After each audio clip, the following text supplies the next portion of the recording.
Mbote na bino banso bozali kolanda bansango na biso utolo lakala Amerika to yambi lelo Patrick Mouyaya azali bongo ministre ya communication pe ya media na ekolo Congo démocratique azali pe lisusu molobeli ya gouvernement ya ekolo Congo démocratique to yambi lelo mbote na yo Patrick Mouyaya mbote na yo pendeko Antoine matundo mingi omoni na ngonga oyo tozali ko sala émission oyo yo équipe Léopard ya ekolo Congo démocratique ezali ko beta ezali ko ndongwana na ngonga oyo na Guinée na yebite makanisi na yo ministre Mouyaya pona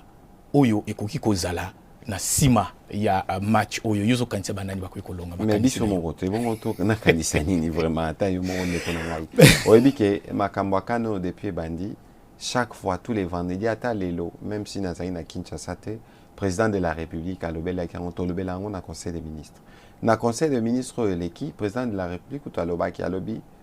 les la rasolora na coach équipe abi sara ba sala ba entraînement y compris ba penalty